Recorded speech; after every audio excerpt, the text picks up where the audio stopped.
what is hypnotherapy? You know, how does it work? Well, all hypnotherapy is being in a relaxed state with a focus. So we're in states of hypnotherapy continuously throughout the day. So when you're driving a car, for example, if you've ever driven a car in the evening, late at night, and suddenly you arrive at home and you think, how did I drive here? I can't even remember the journey. Because you're in a state of hypnosis. You are relaxed, you had the focus, which was the road, and at the same time your mind maybe was daydreaming about yesterday or about tomorrow. So that is one form of hypnosis. Another form of hypnosis is if you're watching TV and maybe you want to go to the toilet or you want to get a drink and you can't be bothered to move. You know, that's because, again, you're in a state of hypnotherapy. You know, you're relaxed, you're watching the TV, which is your focus, and that is the state of hypnosis. So it's not something fancy, it's not what they show you in the media with these stage hypnosis. This is something very different. Now, how does it work? And why is it so powerful? Well, to understand how it works, I'm just going to explain a little bit about the mind and how the mind works. And I'd like to divide the mind into two sections. One section is the conscious mind. So let's say the conscious mind is what you're aware of now. So the conscious mind is responsible for a number of things. The first thing the conscious mind is responsible for is all of your short-term memory is stored in the conscious mind. Also, when you're doing an activity, so for example, if you're writing or if you're listening, you're doing it, you're also listening with your subconscious mind, but activities you're doing with your conscious mind. So when you learn to drive, for example, you're very much using your conscious mind. Have all of you learned to drive, by the way? Because I'm using this as an example. Yeah, you have. Good. Okay. So, do you also drive in the glasses at the back? You don't. Okay. Well, maybe you can imagine what it's like to drive. When you drive, you have to have the steering wheel. You have to look in the mirror. You have to change gears. You have to use the clutch and the accelerator. So there's so many things to do, and when you're trying to do all of these things, you're doing it with your conscious mind. And any decisions you take are mostly done from the conscious mind. Now, the conscious mind judges. So the conscious mind will say, oh, this is hot, this is cold, I like this, I don't like this. So this is all coming from the conscious mind. Now, when someone's learned to drive maybe 6 months, 1 year later, then the driving becomes automatic. You're not thinking, oh, I have to change gears now. I have to turn the steering wheel this way for the car to go this way. It all becomes automatic, and that's when it starts to come into the subconscious mind. Now, what is the subconscious mind responsible for? Well, it's responsible for your belief system. And these are things that are very important in hypnotherapy, because we have all sorts of belief systems. And I'm going to talk a bit more about this in a moment. So the subconscious mind here controls your belief systems. It controls all your long-term memory. And it controls your bodily function. So it lets your heart beat. It allows you to breathe, and it lets your body all work, so you don't have to think about it at all. It's all automatic. And the subconscious mind does not judge. It accepts everything that's given to it. Okay? So the beliefs, as I said, if we come back to them, they're stored in the subconscious mind. Now, many of us, we've got all sorts of beliefs there. Now, some people have beliefs saying they're not good enough. Some people have beliefs saying, you know, I can't do this, or, you know, there's a belief, I'm a smoker is a belief. You know, I can't stop, that's a belief. You know, so we have all of these beliefs that are held in the subconscious mind. And the subconscious mind is about 90%. It's a massive part of our brain, and only maybe about 10%. It's not an exact science, of course. Maybe about 10% is the conscious, and about 90 is the subconscious mind. So if someone comes to us, now before I go on to that, so between the two parts of the mind, there is something in the middle which protects anything going into the subconscious mind. And this thing is called the conscious critical faculty. So what this acts as, when someone says something to you, let's say you have a belief in the subconscious mind that says, I'm not pretty, okay? Now, we all have people we know that, you know, especially at school, let's say, people who think they're not pretty. So that's a belief stored in the subconscious mind. And we've got this thing called the conscious critical faculty that defends the subconscious mind. It protects it. So when someone says to us, oh, you're so pretty, what happens? It bounces on the conscious critical faculty. It goes into the subconscious mind, and the subconscious mind says, no, my belief says different. And it bounces off. So it doesn't go in. So these positive suggestions won't go in if our belief is opposite to what we're being told. Okay? So what happens in hypnotherapy, when you put someone in a state of hypnosis, and all hypnosis actually means really is being in a state of relaxation with a focus. So when you're in this hypnotic state, this conscious critical faculty starts to have holes in it. Okay? So what happens is, as therapists, we can take people into trance, into hypnosis, and then we can put positive suggestions in, and they'll start to go into the subconscious mind. Okay? So let's say, here is our belief. Let's say this is a scale. You know what a scale is? Yeah? Okay. If you don't know what it is, please put your hand up and let me know. Okay, so what a scale is, maybe when you go to the supermarket or somewhere you want to buy tomatoes, you put them on the scale. Yeah? Perfect. So imagine now this conscious critical faculty, it becomes formed when you're about 4 years old. So before 4 years old, your subconscious mind is very, very easily programmed. So as a child, maybe, you know, you're young. I've had a client, for example, she was about 3 years old. She got, for Christmas, she got a ballerina costume. So she was dancing and everything. She said, Mum, Dad, I want to put on a show for you. So she's 3 years old, she's dancing, putting on a show for Mum and Dad. And she thinks, of course, she's 3 years old, she thinks she's brilliant. And Mum and Dad look at her and start laughing, saying, she'll never be a dancer. She's no good.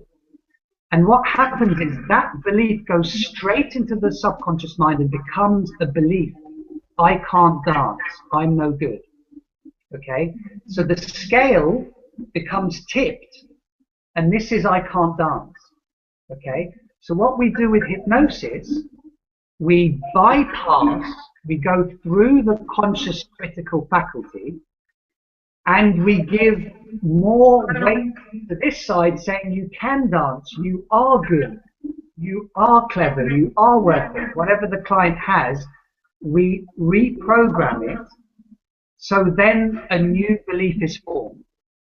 Okay? Because once we put enough in the subconscious mind for the new belief, then a new belief can be formed, which is a positive belief, one that's empowering for the client. I'll give another example of the conscious mind and the subconscious mind. If there is a belief saying, I'm scared of heights, okay? So anything that is high, if I look down, I become very scared, yeah? So maybe I'm on a tall bridge over a river or somewhere where it's high. And I can be really scared. My heart will be beating fast. My hands will be sweating. And I'll be really scared. Now, someone can say to me, look, Wissam, you're absolutely safe. This bridge has been standing for 100 years. It's not going to fall. The barrier, is all the way up here. So, it's safe. You can't fall over. Now, no matter what they tell me in my conscious mind, I'm still going to be scared because this is a belief in my subconscious mind. So the reason hypnotherapy is so powerful, because it deals directly with the subconscious mind, which is how we feel, which is where our beliefs are held. Okay? So this is why hypnosis is so powerful. Now, so in the hypnotherapy course that's going to be running in April, we're going to teach you a number of things, how to use this technique, because different people have different personality types. Okay, so some people are very visual. Yeah, so when they close their eyes, if I ask you just for a moment to close your eyes and picture your kitchen at home, okay? So if you just close your eyes and think about your kitchen at home, some people will see a picture of the kitchen, yeah? Some people are not very visual, but they will know the kitchen. So they won't see it, but they'll know where everything is in the kitchen. So people are very different when we go into hypnosis. So in the course we teach you what the different types of people are and how to most effectively hypnotize the different people, because there's a different strategy for each person. Okay, and they're quite simple, they're not complicated.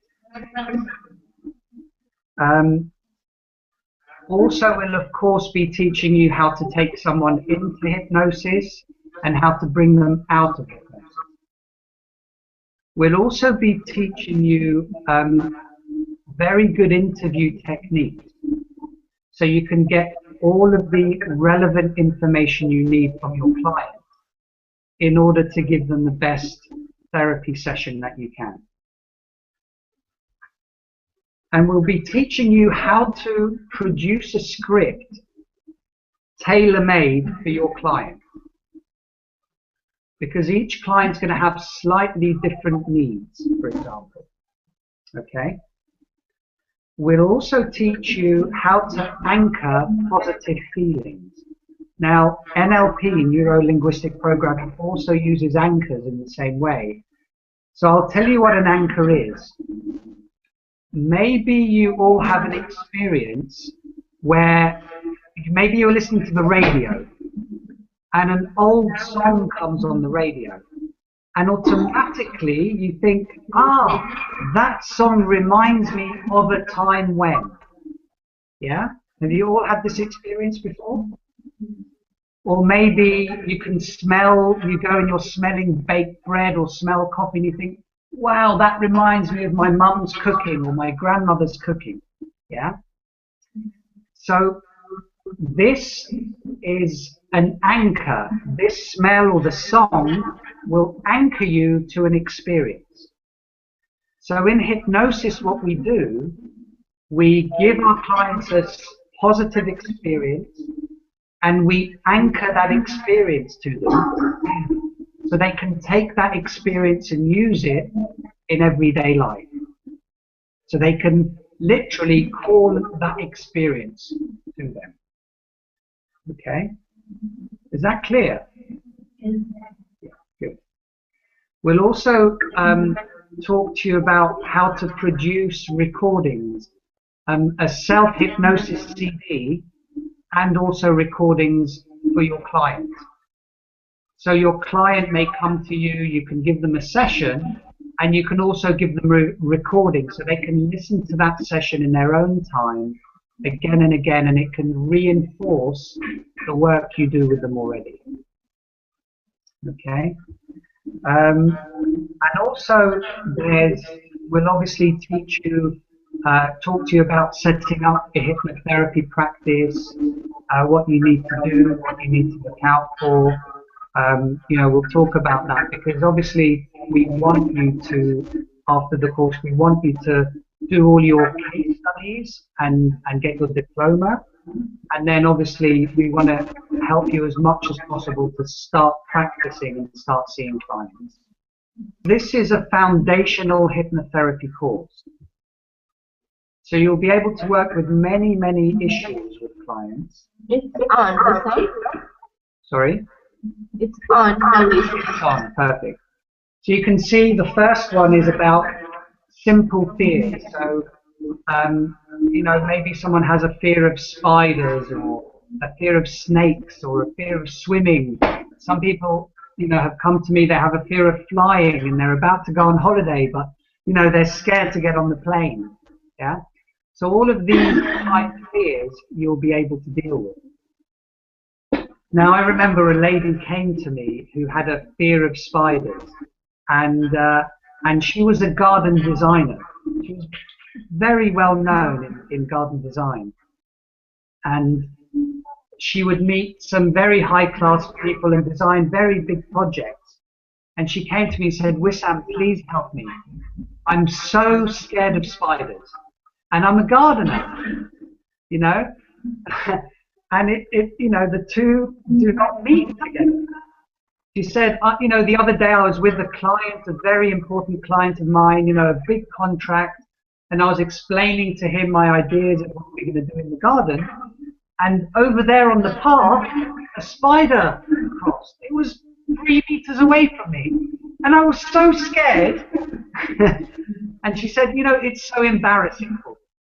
You know, so she came to see me and we had a session. And, you know, she was so happy. She said, guess what? The other day I saw a spider and I felt relaxed and I felt calm, you know.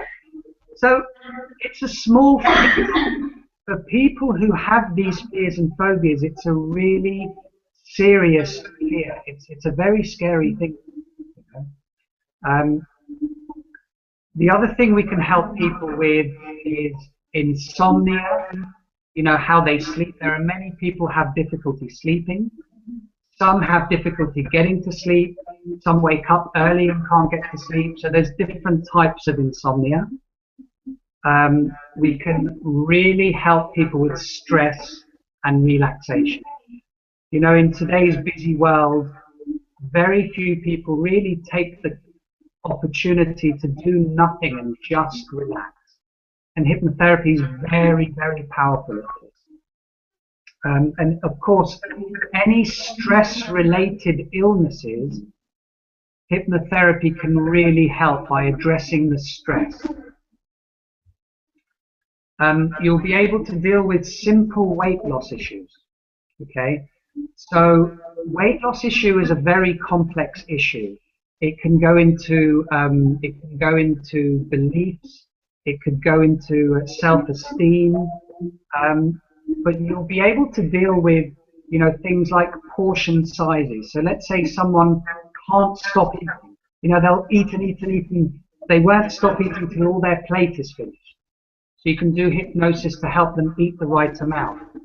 You can do hypnosis to help them motivated to exercise, to go to the gym or to go running. You can do hypnosis for metabolism even. So to let their body operate quicker so they burn more calories.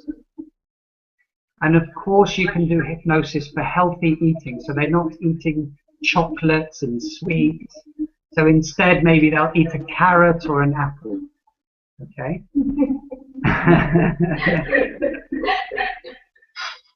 Also, hypnosis is really, really good for sports performance.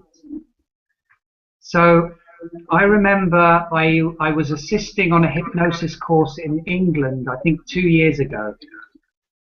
And one of the ladies who did the training, she did hypnosis on her 7-year-old son. And her 7-year-old son had a swimming race. And she did hypnosis for him. And the next day he went for his normal swimming practice. And he improved his time by 4 seconds. And anyone who knows swimming, 4 seconds is a huge amount to improve by. And another person I know, he did hypnosis to improve his football skills. And the very next game he played, he scored 7 goals. Yeah, I couldn't believe it. 7 goals. So, you know, hypnosis is very powerful for sports performance. Also, what you can use it for is exams. If anyone has exams, or they have interviews, or even a driving test or something, if they're nervous, hypnosis is fantastic for this. Also, public speaking. You know, I've had people who came to me, said, look, a lady was studying how to be not a psychotherapist, what was it? It's like psychotherapy. And she was studying in a class, and she had to present to her entire class. And she was terrified. You know, so we did a hypnosis session with her. And 2 days later, she gave the talk, and she said, you know, she was so happy, she was calm. So this is very good. A lot of business people come to get hypnosis for public speaking, because they often have to present in front of their fellow workers. You can use it to improve memory. You can use it to change habits. So nail biting, you know, if you want someone to go to the gym. Also, to stop smoking. Now, in the hypnosis workshop, what I'd like to do is get a real person who's smoking and who wants to stop smoking. We're going to have someone who comes in, like a demonstration, who I'll do in front of the whole student. So I'll demonstrate the interview, I'll demonstrate the actual stop smoking session itself. So it's a real live session in front of everyone. So you can really benefit from that. Also, hypnosis helps people learning. If anyone wants to learn a new language, or learn, you know, they have a test, or to help them absorb information easily, because remember, information is stored in the long term in the subconscious mind. So hypnosis is very good. Different people respond to hypnosis in different ways. Okay? So there isn't a one solution fits all. So for some people, by just doing one session, it will be more than enough. Some people, you may need to do 2 sessions or 3 sessions. You see, if someone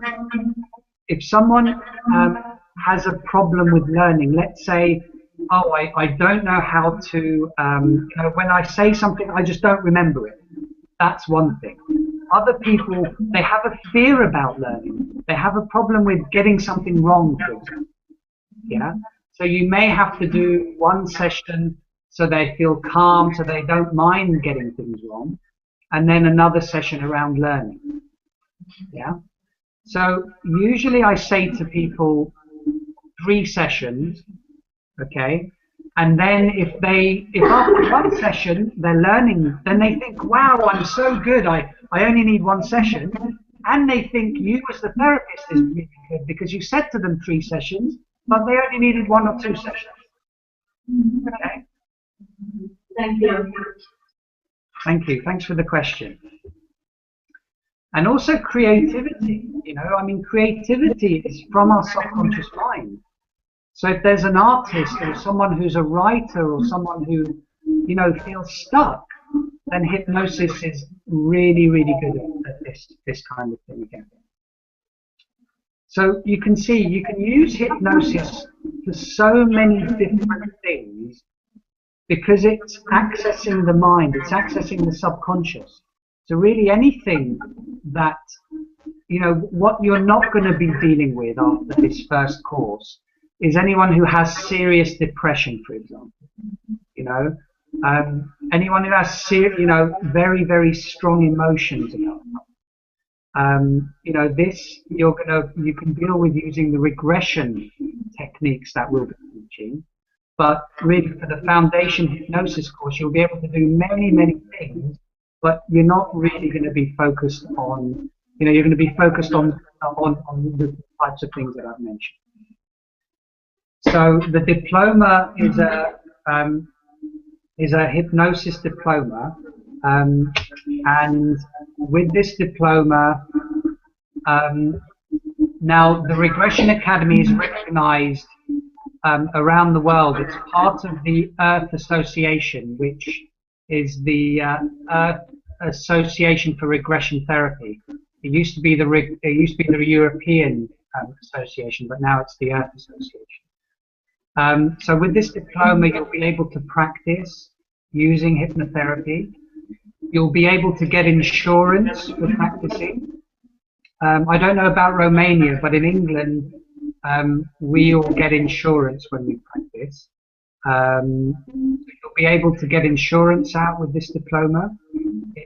It's internationally recognized diploma, so you'll be able to go,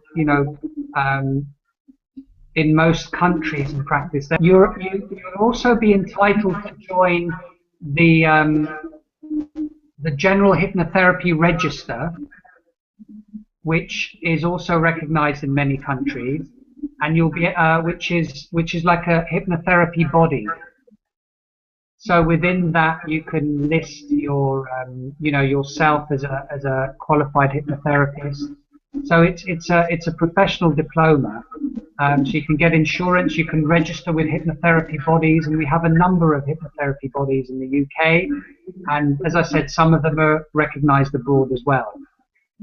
So you'll be able to register with them as a practicing hypnotherapist. If you're interested in joining any of the courses, the hypnosis course starts in April, I think it's the 12th. Yes. Then we need to know a month before. So I think the closing dates is around the 10th or 12th of March for the application form. Now, all the courses are going to be in quite small groups, okay, because I like to give a lot of attention to all the groups. So if you're interested in joining in, please do let Roxandra know. She has all the details for everything.